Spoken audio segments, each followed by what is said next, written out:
Time to wake up. It's Saturday morning. Find some milk and cereal. Grab a bowl and spoon. No, a bigger spoon. Head to the living room and take a seat on the floor while Joseph and Chris present to you Saturday Morning Cartoon!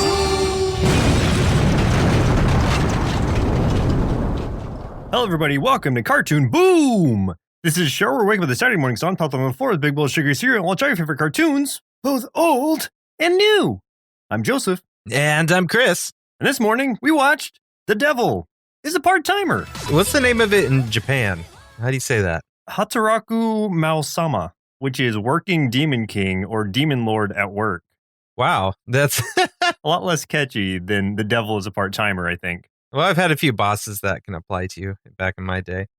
This was suggested to us by Buff McDragonslayer, which is going to be my next D&D character name, and Tommy. So thank you to both of you. It was Tommy's birthday recently, so happy late birthday, Tommy. Happy belated birthday, Tommy. And maybe you could fuse with Buff McDragonslayer and make like Tommy McDragonslayer or Buff McTommy. Buff McTommy. There we go. Let's talk real quick, Joseph, real talk time.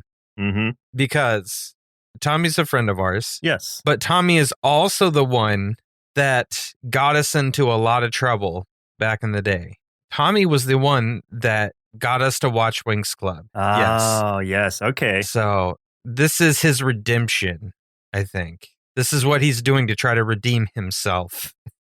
To us and the world. This is his Green Ranger moment going good. He no longer works for Rita Repulsa. Yeah, exactly. So the show, Devil is a Part-Timer, aired in 2013 only, created by Satoshi Wagahara, directed by Naoto Hosoda, written by Masahiro Yokotani, produced by White Fox Studio, at least I could say that one. Ran for one season, 13 episodes, originally on Tokyo MX, KBS, Sun TV, BS Nitel, TV Aichi, and ATX TV. For a short synopsis, hilarity and fun ensues when Satan ends up in modern-day Japan without any magic to return and starts working part-time in a fast food joint. Man, how often do you think you hear the terms like hilarity and fun ensues when Satan shows up? And yeah. Wow. Okay. But I mean, you know, they're not off base. It's just like, it's not our version of Satan. I think that's the big thing to say right off the bat. It's like, you know, it's not, I mean, it is and it isn't though, but it's not like it's not the Bible kind of Satan. It's a very different type. Well, yeah, because he's a shonen character. He's a young boy in this. Well, he becomes a young human boy, and he has his heroic arc, I guess, which is strange. Yeah, it's a whole thing. Like, this went a way different direction than I thought it was going to go. Even from the beginning, I was like, okay, I'm set. Like, this is cool. There's some violence. This is going to be pretty awesome. Demons, or I guess hell, is at war with heaven. This is a cool setup. Yeah. I'm liking where this is going. And then it just completely does a 180 on me. Oh, man. What's funny, though, is, like, I was expecting the complete opposite, where I was like, from the art of some of the advertisements I've seen for this and some of the manga depictions of it, I'm like expecting nothing but silliness, like silly Tenchi Muyo kind of situations. I'm like, oh, this will be fun. And then when it started, I'm like, oh, I clicked on the wrong anime for sure. This is like some sort of crazy Castlevania kind of thing. And then I'm like, whoa, okay, no, this is the right one. And I had to double check. I'm like, I definitely opened the wrong thing. There must be two named the same thing for some reason, or like I had to have clicked the wrong link, but no, I did not. So I like how we did like complete opposite journeys there. Yeah. Well, because like the way that it was starting, I thought it was going to be like maybe kind of Castlevania-esque, or at the very least like Goblin Slayer-esque. Well, yeah. Goblin Slayer is even more violent and crazy than Castlevania, really. But that's where I thought it was going to go, or at least touch base with that. And maybe at the very, very, very beginning it started to, but then it really, I mean, it did that just to mislead you into thinking maybe that's where it was going to go. And then it just completely shocked me, at least. Yeah, exactly. because I didn't look anything up about this. I only saw the cover art and I was like, okay, it looks kind of fun. It's got these like, characters that look like a typical anime, even similar to one I just watched called Tower of God. So I was like, okay, this is maybe going to be like that, which has some comical moments, but it's for the most part very serious. And this was kind of the opposite. Right. So who were some of the actors who played in this show? So Satan, aka Sadao Mao, was voiced by Ryota Osaka, and then in America, Josh Grell. Alciel, aka Shiro Ashia, was voiced by Yuki Ono, and in English, Anthony Bowling. What a random name, just Bowling. My name is Joe Baseball. Yeah. That's the most American name you could get, Joe Baseball. I like that. That's so good. Amelia Justina, aka Emiyusa, was voiced by Yoko Hikasa, and then in English, Felicia Angeli. Chiho Sasaki was voiced by Nao Toyama, and then in English, Tia Ballard. Lucifer was voiced by Hiro Shimono, and then in English, Aaron Dismuki. Susano, aka Crescia Bell, voiced by Kenai Ito, and then in English, Alex Moore. And then finally, Mayumi Kisaki, voiced by Yumi Ichiyama, and in English, Caitlin Glass. And my mouth is finished for the day. You're gonna have to finish this podcast by yourself because I'm done. So there you go. Well, I mean, it's fortunate for the audience that we don't do that much anime because we always butcher these names. It's so hard, man. Yeah, I mean, like we've tried to learn how to say some of it, like, we've learned how to try to pronounce some of the vowels and things like that, but it is difficult for our very English mouths to say these things correctly. Very English mouths. But we're trying. We really are. So no insults to anyone whose name we mispronounced. We respect them all. I'm sure I didn't even say some of the English ones right. So, like, I'm positive some of those English voice actors, I'm 99% sure I butchered some of those names too. So, well, we have no excuses then. We're just dumb. Basically. So, for free tasty marshmallows out of our big bowl of Devil is a Part-Timer cereal, Devil is a Part-Timer began as a light novel series written by Satoshi Wagahara with illustrations by the artist 29, which is Oniku, starting in 2010. There were 21 main novels, 2 prequel novels, 1 spin-off novel, and 3 bonus novels being released by the series' conclusion, which I believe came out in 2020, the actual conclusion of it. Holy crap. And it's not even like marked as completely finished in Wikipedia, so maybe there's more coming. I'm not sure on the light novel side of things. The manga adaptation, illustrated by Akio Hiragi, started serialization in February 2012 issue of Asi Media Works shonen manga magazine Dengeki Daio, a spin-off manga series set in the alternate universe titled The Devil is a Part-Timer High School, written by Satoshi Wagahara and illustrated by Kurone Hishima, began serialization in July 2012 issue of Asi Media Works Dengeki Mao magazine, which is a different one than the previous one. Okay, so just to break down what I was just talking about, since I confused myself with all the names. Perfect. There was light novel serialization, that's where it started. Then there were 2 different manga adaptations, and there's this anime. And then there was another shorter spin-off manga that was like a 4-parter or something. So there are a lot of releases of this. It all started in 2010. This came out in 2013, this anime. Jeez. Ente Isla is a world that lies in the ocean of Ignoria. That's probably part of the joke. Just ignore us. Yeah, consisting of 1 large central island with 4 smaller islands to the north, south, east, and west. It's laid out in the shape of a cross. Demon Lord Satan once attempted to conquer Ente Isla and was feared by the humans that inhabited it. So that's our main character there, Mao. He was Demon Lord Satan, obviously. And there are 2 moons, 1 red and 1 blue. They're also thought to be gods, but in truth, the demon world lies on the red moon and heaven lies on the blue moon. The end. All right. That's a lot.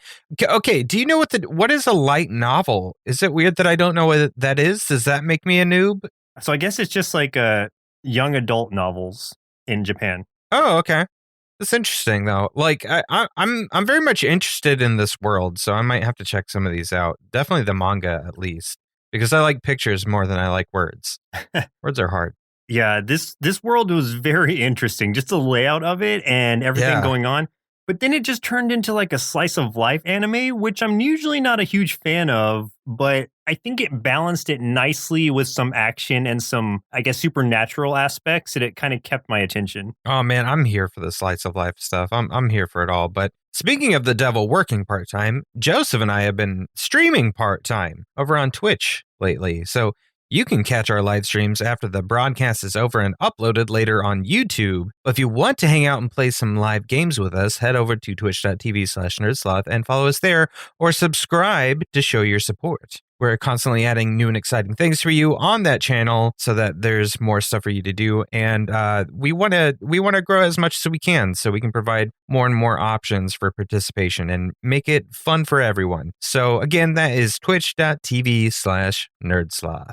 So let's go ahead and jump into the episode for today's show. The very first one we watched was The Devil Arrives in Sasazuka, Season 1, Episode 1. When a hero vanquishes his underworld army, the devil flees to Earth, vowing to one day reign again. But in the meantime, he needs a job. He does. You have this serious plot set up and then just silly antics that ensue to the point where it's like, you know what, I'll talk about this part later in my likes and dislikes because I have a lot to say about this in particular. But okay, the general synopsis of this episode was basically covered in that summary. So we're seeing the war between heaven and hell, or really not even heaven and hell at this point. We're seeing these demons who are conquering the isle, Entei Island, and then this hero who is just human, not an angel or anything. She defeats them with her team of like, which is pretty cool, kind of. It's like a D&D setup because she's kind of a knight, and then she has like a sorcerer and stuff with her. It very much felt like that. I enjoyed that a lot. That they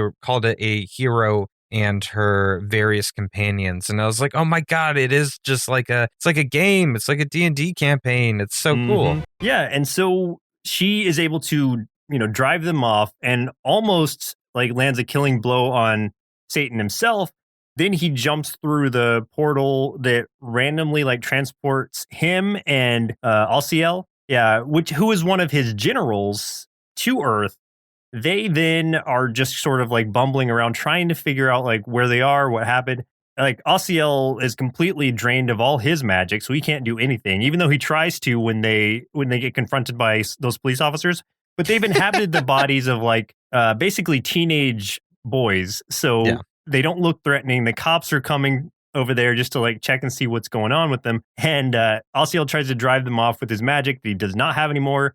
Satan realizes he only has a limited amount of magic and he can't use it up because he doesn't have any other way to recharge it at this point. So they're sort of just stuck in this situation on Earth and figure out that they have to find a way to make to make money in order to survive, so that he can eventually take over. At this point, so that he can eventually get back to his universe. I think it's a different universe altogether. Yeah, I think it's different. Yeah.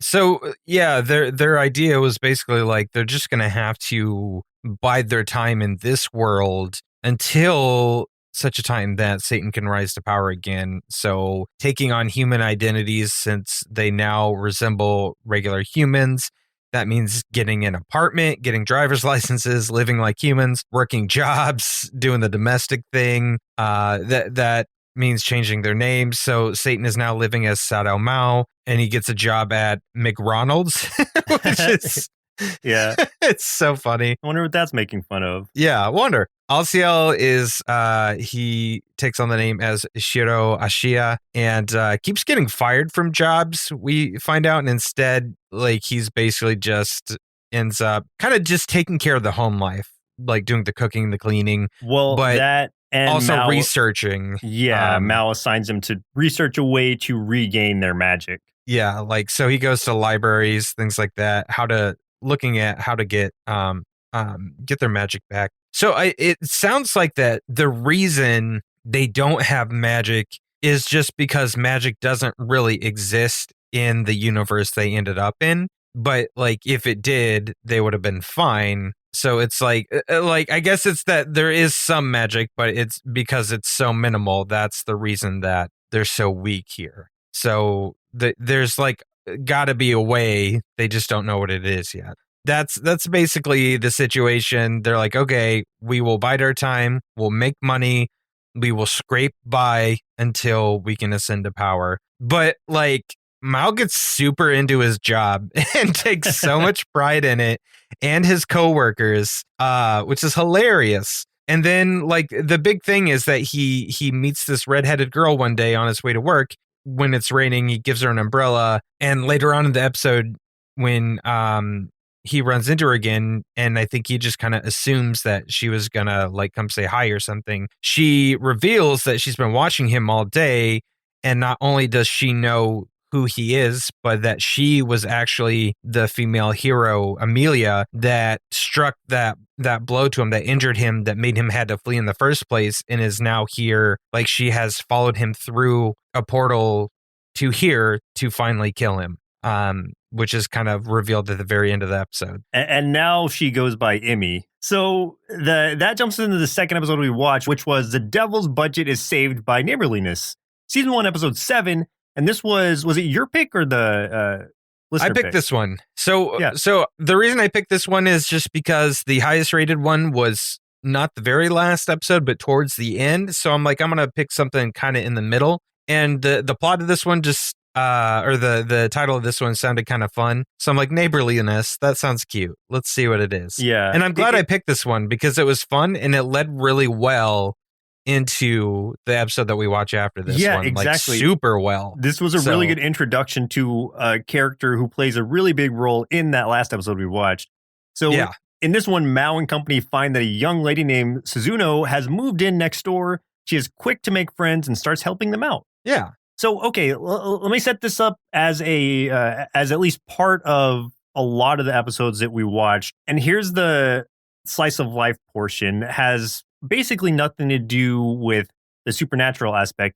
Not every girl, but a lot of these girls that they're encountering seem to have a crush on Mao, especially Chi, his immediate coworker, and then seemingly his neighbor who just moved in, Suzuno. Yeah, very much so. And then he's got Emmy, who's, that we know is actually Amelia, but is like spying on him constantly because, she's trying to keep him in check, but she's staying at a distance because he's not really doing anything bad. He's actually being really well behaved, but she finds that extremely suspicious. And she's like, they're up to something. So she's constantly spying. But it's like pointed out to her constantly by everybody else that it's like, you've obviously got a thing for this dude. So it's like, everybody in this show has a thing for Mao. And in that way, it feels very much like a high school drama type of show. Yes. It's interesting the way that combines with everything else going on, especially since like on the back end of this, especially in this episode, we get to see this. First we're introduced to Lucifer, who his name in this is I love Lucifer in this show. Rushihara. He's just a lazy like layabout, and he's doing nothing pretty much, just kind of eating and making like comments to himself as he's going around. They basically Satan doesn't even, or Mao, I guess at this point, doesn't appreciate him even being there because he's just a layabout. We get introduced to Suzuno, who is the new neighbor. And she's just immediately like coming on very, very strongly in a nice way. Like, let me do this for you. Let me help you out. Let me cook for you guys. The landlady sent me over to, help you guys out and learn basically how to interact with the lower class or something. I can't remember how she said it exactly. But she something said lower to that class. Effect. Yeah. And they were like, wait, lower class? What? Oh, man. It's good. But she's super, super helpful, super nice. But she is very socially awkward. And she dresses very old-fashioned. Like, she's always wearing the really formal, like, older style kimono and stuff. Mm-hmm. And everybody just kind of finds it really weird. Like, she's just really odd, but she's doing so much stuff for them, like so much cooking and helping around the house and everything. And what's funny is when she ends up making a bento box lunch for Mao and he takes it to work, because we do see a lot of him actually just, doing his job at McDonald's because he really is a good employee and he gets like promoted and stuff. And Chio, she gets so angry and jealous when she sees that Suzuno made him a lunch and in a special bento box. and she like loses her mind when she sees the little heart in the bottom of it. Oh yeah, she Oh my God. screams. It's so funny. Was this the episode where he was, or was it the last one where he was like in the restaurant, and it might have been the first episode where he was in the, not the restaurant, he was at McDonald's where he works behind the fry counter, and it stopped working. That was the first one. Okay, yeah. I just want to point this out. Like, it stopped working, and so he is so dedicated to his job. He almost decided to use the last bit of magic that he had, or some of the like limited magic that he had at the time, just to get the fryer to start working again, so that he wouldn't be failing at his job and wouldn't let his coworkers down. Tagging on to what you were talking about, that's how dedicated he's become to his job. It's because like they were in the middle of like a regional like contest for who could sell the most black pepper fries. But the fryer that they used for their black pepper fries stopped working. So he was about to use his like almost completely gone magic to fry those fries. and that's actually how Emmy figured out it really was him, because she was watching. Right. Yeah. And she saw him starting to prep the spell. So that's actually how she figured it out, because she was not sure if it was him or not for a while. And she let him know that's how she figured it out. A few funny things happening, like while Emmy's like spying on them outside Mao's apartment with everybody inside, she falls down the stairs and that gets her caught. And then they just bring her inside. Well, it's just funny because they're all supposed to be demons and stuff. And she gets hurt.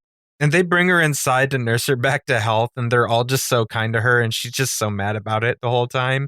But they're like so nice, like no matter what, even though she's like constantly spying on them. But she ends up falling down the stairs again, like right afterwards too. Yeah. She has a lot of trouble with stairs. It's a weird character trait, but it's like a known thing about her now.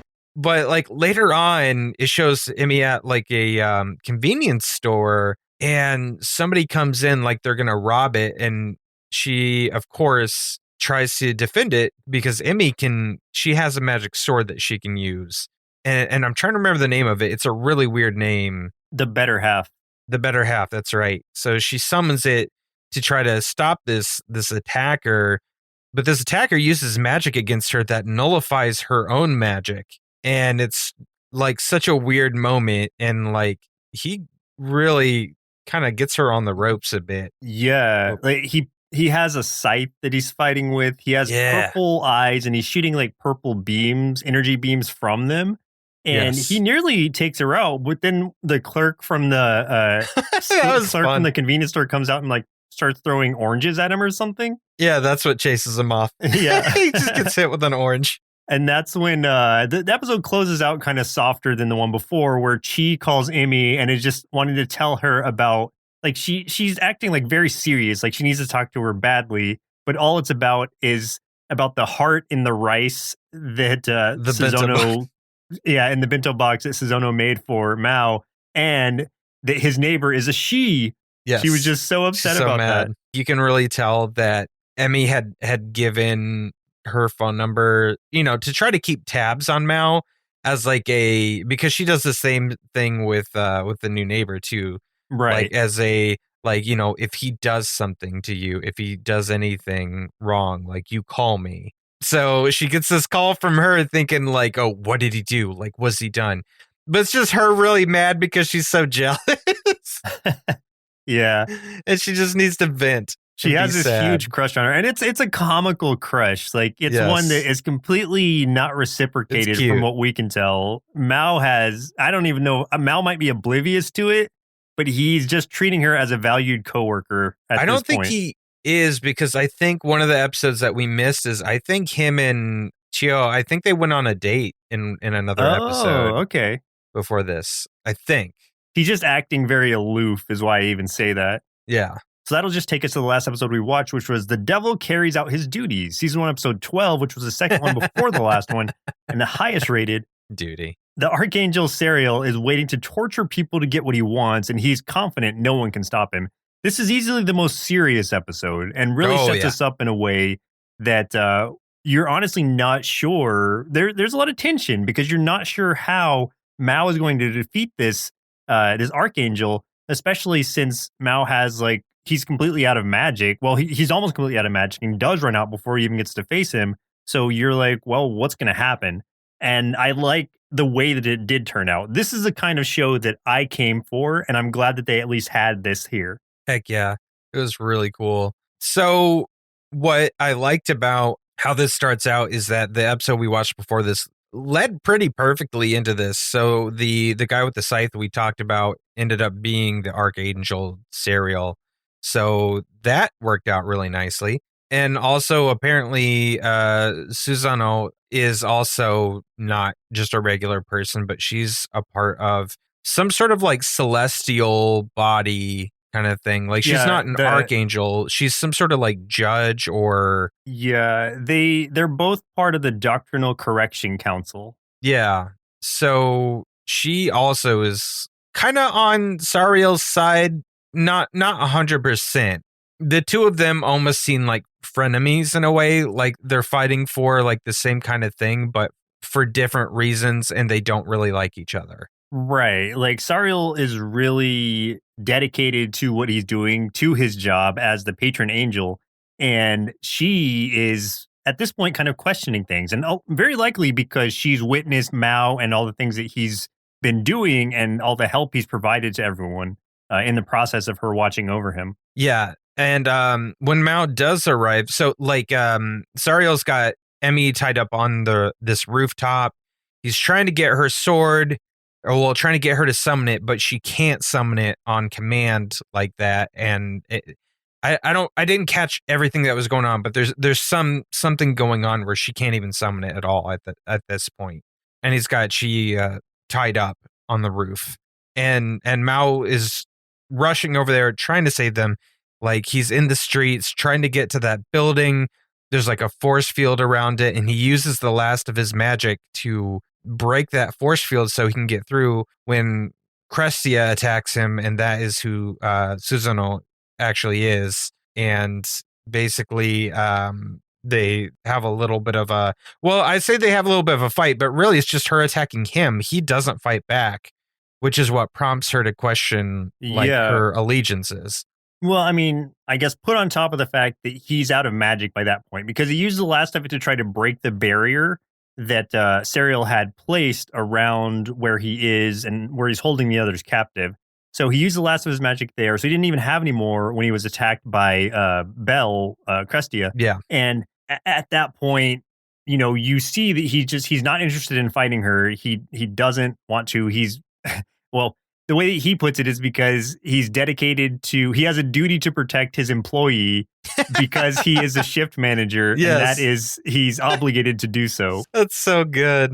I love that he brings it back to it being like McRonald's thing again. Yeah. He's got to protect his employees. And I love that, God. Even, well, we'll talk about that in a second. But okay, so in this part, like he doesn't fight her. So she eventually kind of like complies and lets him pass to go and, you know, fight Sariel.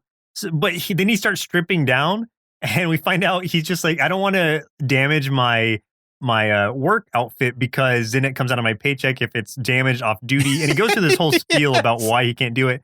So he takes that all off, and then he's basically just down to his underwear when he ends up going up to the roof to fight. Yeah. Oh yeah, I like how he's like, I can't really afford to replace it because the Devil's Castle is running low on treasure.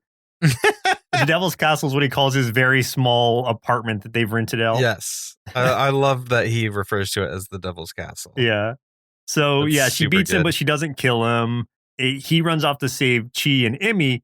I like what Belle says right there, which is like, if caring for his friends is what makes him evil, then so am I. And from now on, I'm fighting for my dignity too. And so that's where you see she changes sides because she agrees with what he's doing more morally than she does with what Sariel and the others are doing. What I really liked is how the fight went and the reason it happened the way it did. So like, it's obvious that there is some other things going on, but behind the scenes of this that you and I have missed throughout other episodes. But from what I can understand, this other guy, demon or something named Olba, and Lucifer had a plan at some point to overthrow Satan, but Lucifer tricked him. So when this dude Olba does a spell that causes the moon to enlarge, which is what increases Serial's power, it causes a massive panic all around the city, which is humans' panic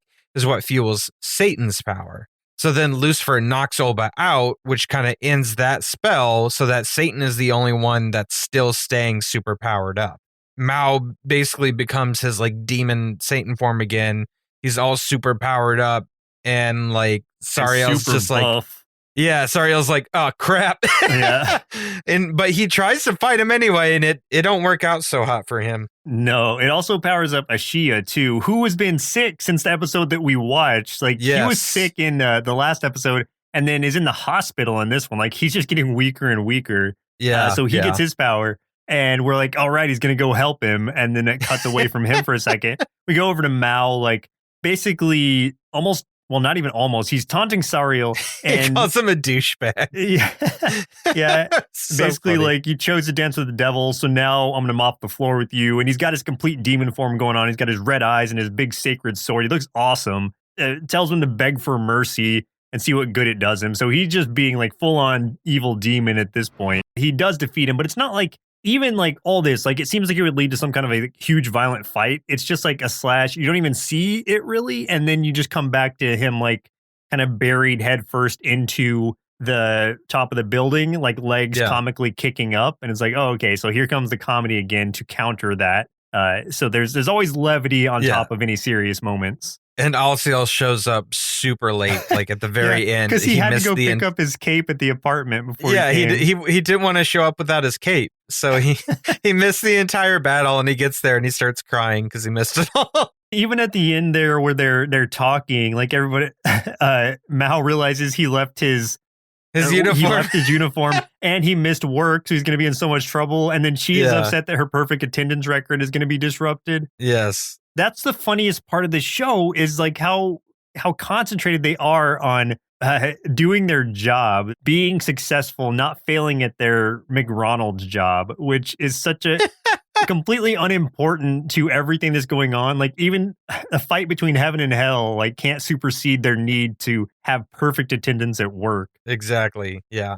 That's fantastic. So let's talk about what we liked and what we didn't like about this show. You can start. I guess start wherever you want to. I guess however you want to start. I'm going to start with what I liked, which is a lot, but I tried to condense it down as much as I could because there's just so much. There's so much I liked about this show. For one, the lore of this obviously runs really deep. You can tell there's so much to unpack from the whole into Isla thing, all the demon generals, everything about that is just super interesting to me. There's so much going on in like that first episode, like explaining all of that and all the magic and the heroes there, the battles, the generals, everything that led up to them just even getting here. And then like we learn a lot of that as the show goes because we get to see a little bit about like Lucifer, and then we see some stuff about Olba.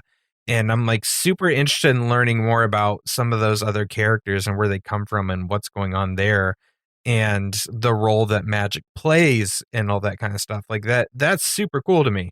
Also, I just think the comedy is great. I love how seriously they're all into the jobs, like at McDonald's and everything. Because I thought that before coming in that it would be more of like a begrudging kind of humor. But this went totally the other direction, which was such a different and fresh feel for me, that it's actually going from a standpoint of loving their jobs and trying to do the best they possibly can instead of hating their jobs and just trying to get through the day. And then the last thing I wanted to say is that the action and the animation's fantastic. Like everything looks really good. The designs are great.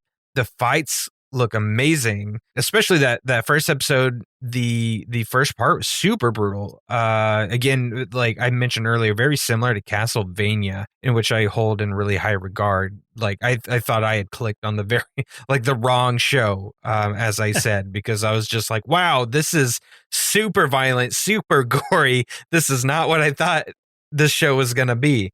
And then it goes that complete other direction after that. So what about yourself? What were some of the things that you liked? Yeah, I guess what your last one segues into my first one for likes, which is it was beautifully animated, especially those fight scenes. Like it took on what seemed like it was going to be kind of gory in that aspect, because there was, blood in the very first portion of the first episode. And that's where I thought it was going to stay. It kind of like, for the better, it didn't. Like, it went a different direction and did its own thing, but I like how it started with that. And even after that, though, the fight scenes are still beautifully animated, and the rest of it's just well animated regardless. There was, like I was talking about a little bit earlier, it was actually able to keep me engaged even for a slice of life romantic comedy, which is mainly because of the action and the supernatural elements. Yes, because I'm so used to the shonen anime that I grew up with that made me crave like awesome transformations and killer battles. And this had that, like, strangely, it was able to cram those into a slice of life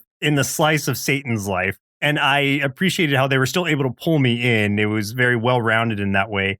It's surprisingly wholesome, which, given the subject matter, is very strange since the devil is the main character. And I appreciate that they're treading on the gray area of what good and evil actually are in this universe. And it's not so black and white where heaven is one thing and hell is another, and pure good, pure evil, etc. The devil and his demons are supposed to be the bad guys, but they're also very devoted to their friends and their duties, which is where it really kind of starts muddying up that whole concept of bad. And the angels themselves, at least the one we saw, seems to be very focused on completing their orders, and even at the expense of innocence, which muddies up the waters of good. And so that's where it was kind of playing well into that, where it's like, who am I supposed to side with in this? Because it starts with you thinking one thing and then kind of transitions into another. Man, I love that you said that, because I love that philosophical idea of like what really is good and what's bad, and like the kind of the labels and stuff that are typically associated with that, especially because like almost the whole foundation of so our other podcast, Party in Peril, the campaign we're doing right now called Villains, it's all built around that question. Really, is like playing with that moral ambiguity of, well, what are villains and heroes really? Like, what actually makes them what? And playing with that line.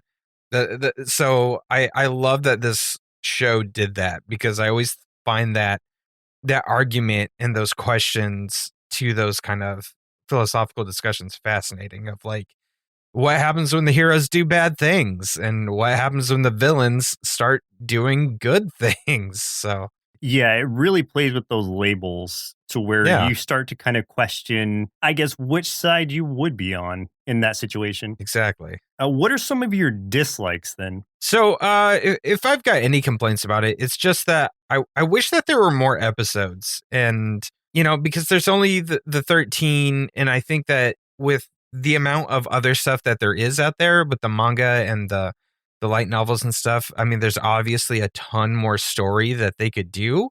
So I think it's just kind of disappointing that we don't have anything else with the anime. So I wish that they had a lot more to offer in that point.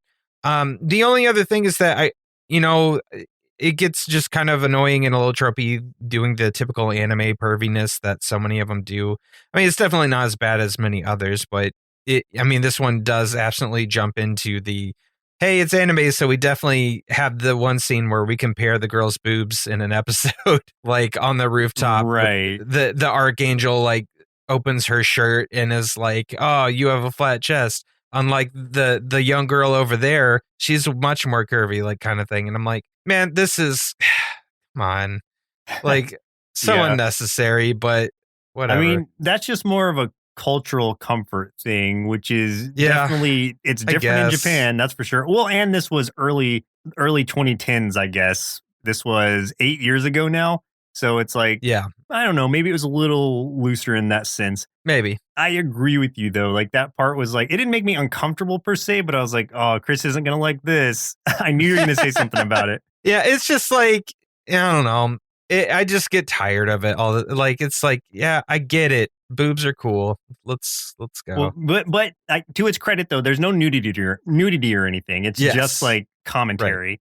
So for some of my dislikes, I think the plot line, even though, yes, the universe could potentially pan out and be very diverse, it's very thin for a plot line in general, where a lot of things you just sort of have to accept for the sake of moving the plot along.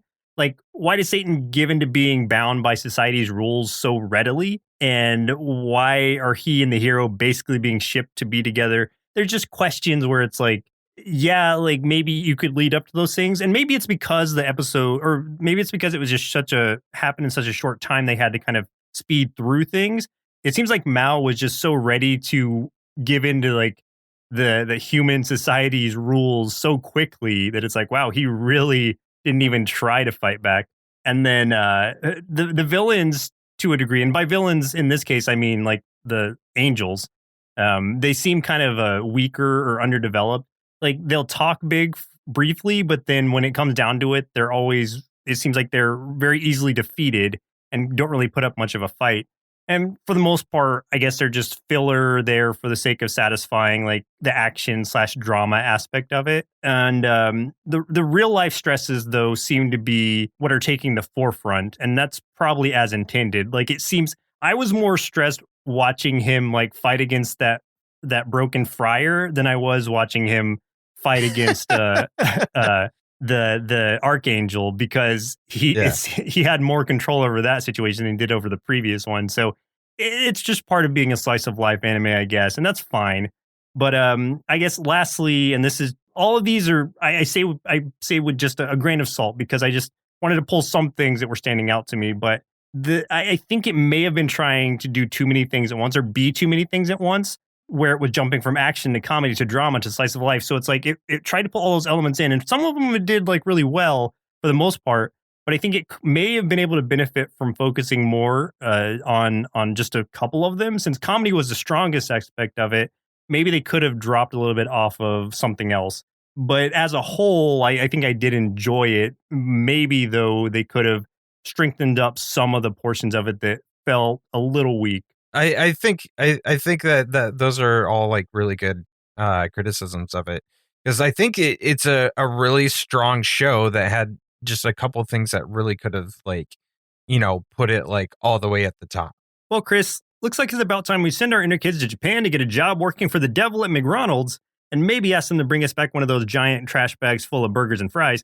Then see what they thought of the show, The Devil is a Part-Timer. At first, the show looked a little too creepy for me, but then it was really funny because we have all these demons having to suck it up and make do in the real world, just like my dad said he does. I'm not sure how much you can get out of a guy who likes working. That sounds terrible. Good thing there's lots of pretty girls around. There's a lot I could say about this anime, but I think my biggest takeaway was that I had always been taught that the devil was an evil, horned demon who was full of lies. After watching this, though, I think that I need to have a little chat with my Sunday school teacher about what a comical, hardworking, honest, good-natured horned demon he ended up being, and how I now aspire to be one of his fast food underlings and or future demon generals. Go team hello, operator!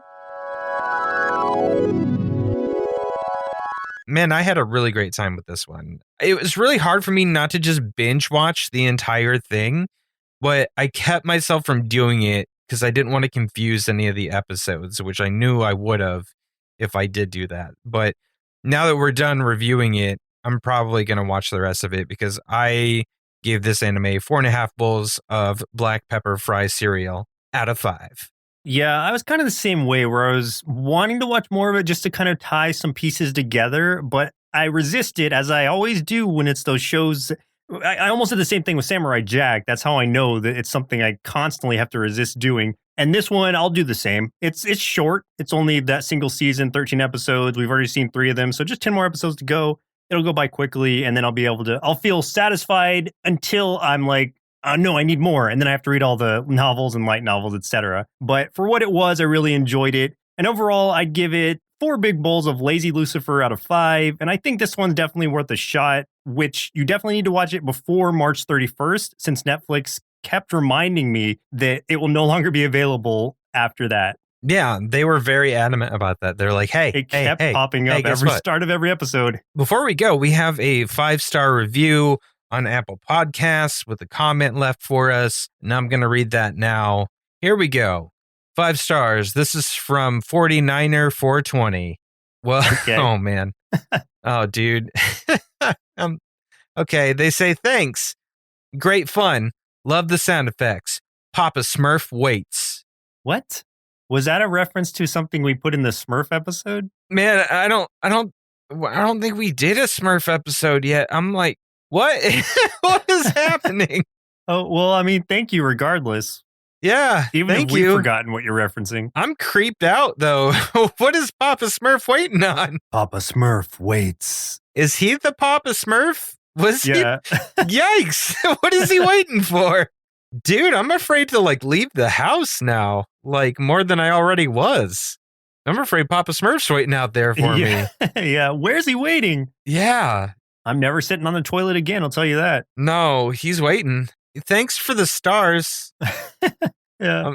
You creep me out now, but thank you for those stars, I guess. Also, thank you, Tommy and Buff McDragonslayer and or Tommy McDragonslayer, whatever fusion you guys have made at this point. Thank you both, because this was a really interesting show that I had never even heard of, and I'll definitely be watching the rest. Yeah, and help us watch out for Papa Smurf. Yeah, keep a lookout for Papa Smurf, everyone. That's our warning. That's the takeaway from this episode. Maybe Netflix will add that to the warnings next time we're on. Watch before March 31st, and Papa Smurf waits. Yikes, man. Ugh. Well, listeners, looks like our milk supply is now run dry, so it's time for us to say goodbye. And in 2 weeks, we'll be watching Mighty Ducks, the animated series, suggested via Facebook by Ira Sutton. Oh, cool. I used to like that show. Yeah, this is the one where they're actually ducks, right? It's not they're actually ducks, and I know at least one of them wears a duck.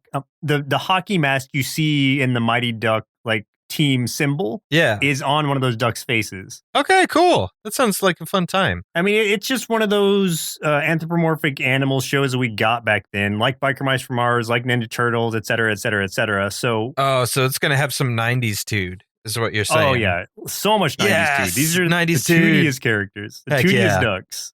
All right, I'm ready for some tude ducks. Once again, I'm Joseph. And I'm Chris. And we'll see you next Saturday. Presented by Nerdsloth, a place for lazy nerds. If you like what you heard, consider donating at patreon.com/nerdsloth so we can continue bringing you quality shows. Be sure to also leave us a review and share your favorite episodes and clips on social media. If you're looking for more content, visit us at nerdsloth.com.